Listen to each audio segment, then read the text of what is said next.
Welcome to the Grizzled Geek in Review for November 17th. I'm Mike. I'm Doug. And this is your weekly wrap-up of nerd news. The top story this week, the story that's hidden everywhere, is this Friday, or today, Punisher. Debuts on Netflix. It does. And Justice League, too. Justice League's out, too. Well, Justice League is out. Our review for Justice League will be out shortly. Yeah. So, however, reviews have not been kind to this. It's been relatively mixed. Even the positive ones are relatively mildly right. positive. The positive ones seem to range around. It's not bad. And these characters are cool. But yeah, after holding off on the review, Rotten Tomatoes has finally announced the score. It debuted at 43% on Rotten Tomatoes. It's now since then hit 40% on Rotten Tomatoes. Wow. Not certified fresh. Nope. Which is kind of disappointing. I mean, I've been expecting. I mean, this is Justice League, right? I mean, if you're a comic book fan, this is the movie you've been waiting for. This is, DC Avengers. Yeah, correct. Right? Yeah. I mean, it's rough. And execs over at Warner Brothers are worried that it won't beat Thor. It won't beat Thor. Thor's opening, yeah. Thor's opening. Thor opened at 122. This is tracking at 110. 110, yeah. So it's not going to beat Thor Ragnarok. And apparently that's a big deal for Warner execs. Mm-hmm. They look at Thor as a B character for Marvel. Yeah. And this is their A characters with Batman, Superman, and Wonder Woman. Right? Yeah. If this combined A list of DC heroes can't beat a B list character from Marvel, then the execs think there's a problem. I mean, this is how execs think. Yeah. I mean, they're not looking at the picture about the troubles that this movie's had. Right. With Zack Snyder having to leave for tragic reasons. Right. And trying to piece this movie back together. Mm-hmm. And then having a singular vision like Marvel did with Thor and, an amazing director in Taika Waititi. It's not a fair comparison, but that's not how movie execs think, right? They're looking at this going, well, this is our A game. Yeah. Well, I mean, but still, when you look at this, and you'll get our review soon here in the next day or two. If this movie is not good, and if it's just fair or bad, that's strike three for the DC EU, which we're going to keep calling it until DC gives us a different name. Yeah, DC EU. That's strike three. Yeah. You've had 3 bad movies. Or 3 subpar movies, we'll put it. Big name subpar movies. It's time to rethink your entire universe and how you're going to approach it. Right. So, I mean, in that sense, I think the execs are okay to be worried about. Yeah. Hey, now, what you do from there, they'll probably mess up. But hopefully they'll listen to some people on the creative level. Right. That can do. Listen to Jeff Johns because. Yeah, to take a step back. They put someone like Jeff Johns in charge of it, like you make him the Kevin Feige of the DC universe, and have a singular vision. But speaking of Justice League's problems, this is pretty funny. This is pretty bad. Josh Whedon, poor Josh, is getting a ton of flack over liking some tweets. Yeah. All right, Josh, you're trolling people. Come on, man. First off, you kind of a little bit of flack for liking Thor Ragnarok. Right, he put a tweet out about praising Thor Ragnarok, what a great movie it is, and of course all this crazy fanboy DC Marvel hate going on there. Of course, everyone's upset about that. Oh, you can't like Marvel and DC, which is funny because I don't remember hearing anything like that when Kevin Feige has said he like when he loved on Wonder Woman. Yeah, exactly. Nobody, and that he hoped Justice League did well. Yeah. No, you didn't get any backlash to that. No, but Josh is getting backlash for this. But the big problem is that someone compared Steppenwolf, which is some of the big criticism, and Steppenwolf's not the greatest bad guy. Someone on Twitter said that he was the worst comic book bad guy ever, said that even Malekith from Dark World beat him, and Josh Whedon liked that tweet. I would too. If someone was making fun of my stuff, I'd like their tweet, because why not, right? But apparently that means he's a Marvel shill for liking... How dare he not, be out there promoting his movie and trying to do his best to make sure it's... I mean, at this point, this is all out of Josh's hands, right? And those whitewash the how bad that character may or may not be. I mean, come on now. Really, you're going to hate on Josh for basically trolling somebody on Twitter for hating on his character. You know what? I don't know what to say about that. I mean, you're not going to... Our little YouTube channel is not going to solve the DC Marvel crisis. Yeah. This is the geek Middle East problem here. It's not going to be solved. Good analogy. It's like a lot of people, a big chunk in the middle, just like both and just want good comic book movies. Right. But then there's people that just, cannot, I don't know. It's my team or no team. Yep. All right. So what are they doing with the DC universe? Well, it's rumored that Matt Reeves is looking to replace Ben Affleck with Jake Gyllenhaal, the Prince of Persia himself. Yeah. So, I mean, it's now an open secret that Ben Affleck wants out. That he's pretty much done with Batman. Which is sad because he's one of the positive parts of this whole DC. Right. That's the biggest. If you could keep him, Gal Gadot, well, those are the two we know of. At this point, if you could keep those two, even if you had to scrap everybody else. Now, so far, there's not been any real bad casting other than Lex Luthor. That was horrible casting. Yeah. Or horrible direction for that character and writing for that character. I don't know if he could have done something better or given something better, but whatever. The fact of the matter is, Ben Affleck has been a bright light in this Justice League universe, so that you're recasting him is kind of a bummer. So does that mean reboot? I don't know. Yeah, who knows if that. I'm thinking they're probably going to reboot the whole thing. If Justice League bombs, they're gonna step back and reboot a bunch.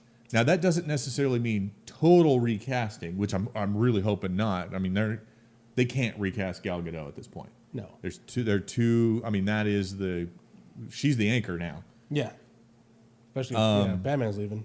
Yeah, if Batman's leaving, I mean, hopefully they can keep everybody else, get them locked into contracts, focus on their solo movies, and build the team back up to something. That would be great. Whether or not that happens, we'll have to wait and see. Gal Gadot may be the anchor now, but there was a chance we would have lost her as well. Yeah. Earlier in the week, it was reported that she was not going to do Wonder Woman 2 unless Brett Ratner and his Rat Pack production company was not a part of it. Correct. Yes. Due to the allegations come out against Brett Ratner. And we've got recent word. Now, that was never confirmed. That was a rumor, right? Right. I mean, she didn't come out and she say didn't that. say it. But all signs point to this. Yeah, Warner Brothers outright denied. Nope, that's not true. That's not what happened. Of course they're going to deny that. Yes, but, correct. But whether they denied it or not, Brett Ratner and Rat Pack Jr. are no longer involved in Wonder Woman 2. Correct. Yeah. So there may have been something to that. We'll see what happens there. I mean, this is the right move by Warner Brothers. Right. I mean, I know it's a big hit. I know they financed a big chunk of their movies, and it was a major part of Wonder Woman was Brett Ratner and Rat Pack doing. But it was the right move under the circumstances. And when it comes down to it, they'll find the money for Wonder Woman 2. That is their bright shining hope right now. There's a line of people who would be willing to step up to finance something like that. All right, we also, moving over to the Fox side of comic book news, there's going to be an X-Men spin-off movie, The Multiple Man, Jamie Madrox, starring James Franco, which is the Green Goblin himself playing. Yeah.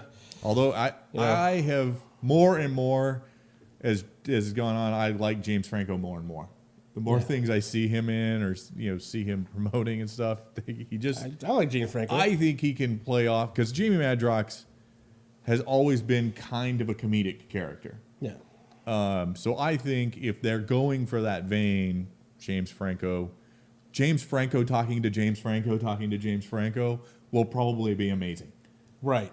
I mean, I watch James Franco in almost anything. I mean, the Disaster Artist looks amazing. I can't wait to see that. I'm going to make these guys watch The Room with me and then watch The Disaster Artist. All right. Maybe we'll film that. We'll see. That would probably be good, yeah. But, I mean, I'm just a little confused about a standalone movie. Out of all the X-Men to get their own movie. Yeah, I don't know. The Multiple Man? I mean, maybe they want another comedic character like Deadpool. Yeah. That they can throw out there. True. And we've already got. I mean, I'd like to see him like maybe in a Deadpool movie, right? Or see him in another X-Men universe. I mean, I think the casting is great, and I think the character is awesome. Right. I'm just trying to picture of a standalone. What the story is going to be. Yeah. I mean, I'll watch it. It's James Franco and it's Multiple Man, so I like them both. Yep. Speaking of Deadpool, though, marketing is still underway with the Deadpool movie, Deadpool 2. And we've got a new trailer, a new teaser, a little of Deadpool playing Bob Ross. This is Happy Little Tree. Happy Little Tree. This is not a PG trailer, so we can't say anything, show anything about it now. But it was great. It has a little Bob Ross impression.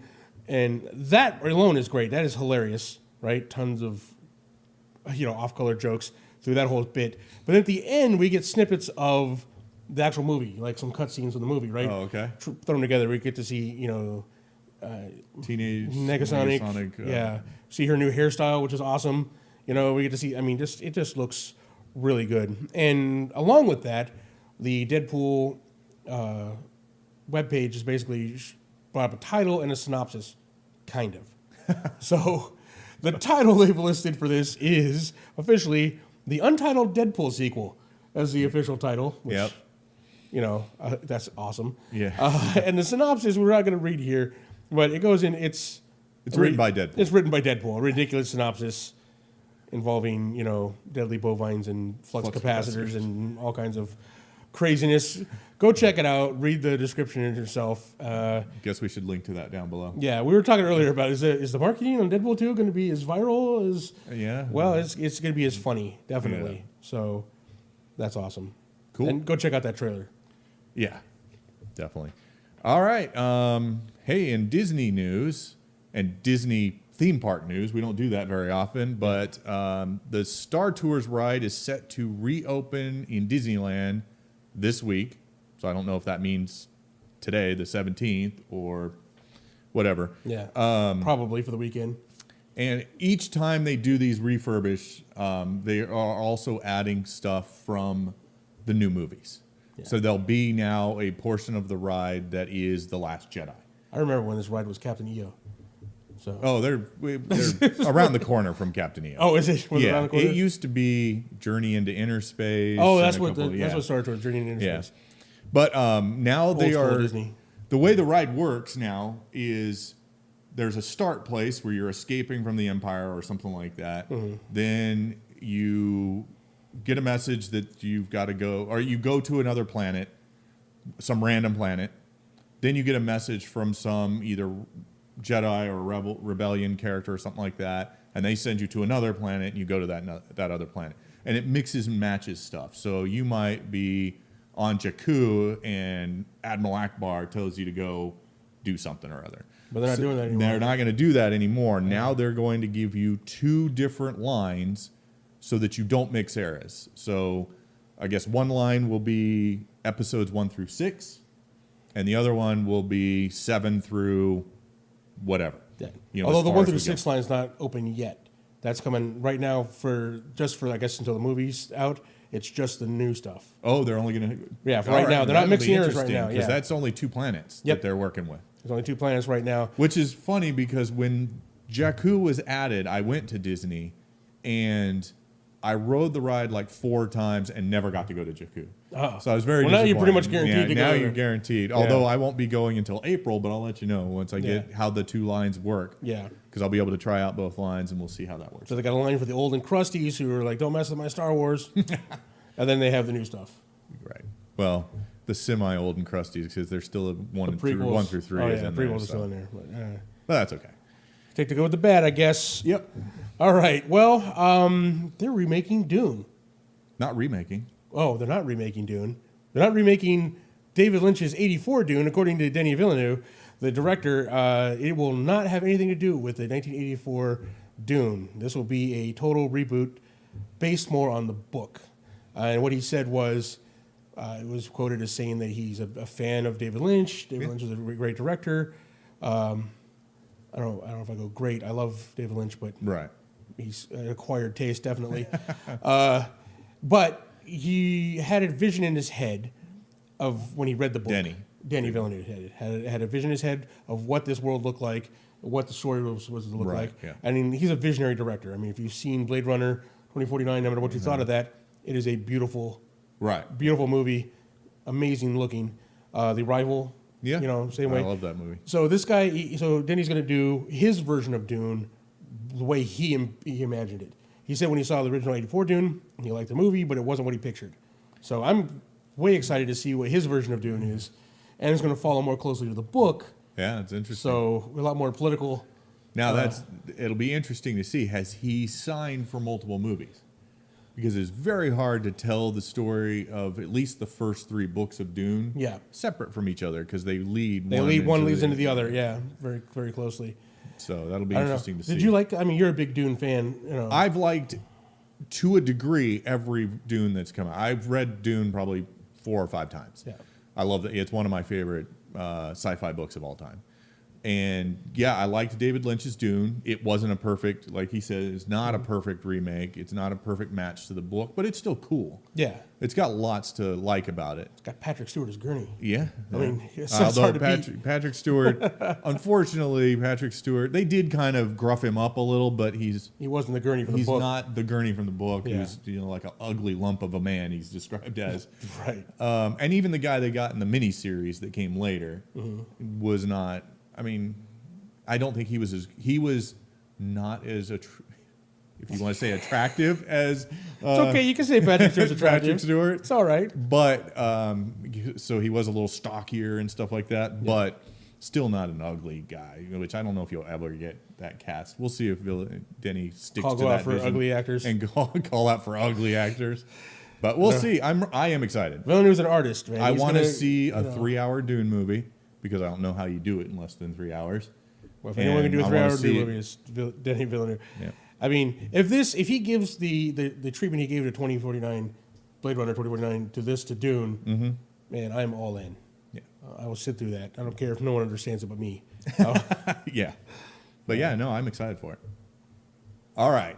The non-Spider-Man movie-verse or Venom-verse or whatever you want to call this, Sony's spider stuff. Non-spider related, Spider-Man related, whatever you want to twist this into. All of Spider-Man's background characters are getting their own movies. Next is Mobius, the living vampire. The living vampire. Who did at some point in the 90s have his own run, but is normally a way, way background character for Spider-Man. Yeah. Dr. Mobius, who had a blood disease, tried to cure himself and ended up getting some kind of vampirism. Right. He's not even a real vampire. He's not a classic vampire. And the reason I call him a living vampire is because of the comic book code back then, when he was created in the 70s. He couldn't be undead. So that's why he's the living vampire. Right. So at this point, all we know about it is Power Rangers writers Burke Sharpless and Matt Sazama are going to write the story. Well, that's with the maligned Power Rangers movie that bombed the box office. Their writers are writing living vampire, non-Spider-Man. This is your favorite universe, right? I mean, this up there with Marvel. I mean, you put that right there. Oh yes, I am so pumped for Venom, and now Mobius. Can't wait to Silver and Black. Oh yeah, I actually always liked Silver Sable as a character. Like out of the 3, that's the one you're the most. She was the coolest. I mean, I'll watch Venom because it's Tom Hardy, but that's true. I mean, we'll see who they cast as Mobius, but who greenlighted this character as the next one you were going to go for? Like, I'm normally in the bag for comic book movies, no matter what, right? But this one they'll have to shine this turd up pretty bright for me to go see this one. Yeah, Mobius. All right, well, Lord of the Rings TV series has been picked up by Amazon. This was intriguing because this week is the first I ever heard of this. Oh, really? I had no idea this was even They were shopping around. It made news because the Tolkien estate wanted an insane amount of money. They were shopping around, like the rights for this for a TV show, and they wanted an insane amount of money. And a lot of experts were saying, like, well, there's no way everyone's going to pay that much for Lord of the Rings for a property that's done. Right. But someone did, and it was Amazon. And so Amazon's making a Lord of the Rings prequel series. Now, the big news that came out was that this will have nothing to do. Well, it will be stories that were previously untold. Right. So Silmarillion, because they're talking about it's a multi-year deal. So if you're take Tolkien stories, they're going to go multiple seasons. It's the story of the elves. It has to be at this point. Yeah, I can't imagine anything other story that will go that for multiple seasons. I mean, because there's stuff we don't see in the movie that is around that same time period, but not much. Not enough for multiple seasons. Yeah, that's a one story thing, right? Yeah. Unless they do like an anthology series where it's just they tell different stories each episode or each year, right? They do different stories for different. Right. That would be cool too. Here's young Aragorn, or here's Elrond when he was young, exactly. Or here's whatever. They do a True Detective style where they don't recast it every year and tell different stories. That could be. I'm intrigued. Yeah. I actually just signed up for Amazon Prime, so sweet. So that means I have access to Amazon Prime. so we can. When this. Do we have a release date on this? No, this has just been announced, so it'll probably be next year sometime before we see anything about the Lord of the Rings series. But I mean, we're Lord of the Rings fans. Come on, it's fantasy. Yeah, we're gonna be there. We're gonna watch this stuff. So yeah, I'm excited. No matter what. Yeah, I'm looking forward to it. And if they do the Silmarillion, I will go ape. Doug loves the Silmarillion. He loves them some elves. Yep, that is a great book for those of you who are willing to put in. If you like Dune and you're willing to put in the energy, I was going to say those kind of things. Yeah, that's a good comparison. Silmarillion is a tough read, but it's got some great stories in it. Yeah, I mean the first part of it reads like Genesis. It does. Yeah. It's just for about 40 pages of the book, you're reading essentially Genesis. Yeah. Yeah. It's a good comparison. All right. So now we have a bunch of short stories, nothing that really Not big. super big. Nothing super big, but we'll just go through them here. We'll call them our quick hits. Yeah. Or, our geek bites. What do you want to call them? First one up is Cable meets his creator in a behind-the-scenes picture. I love Twitter.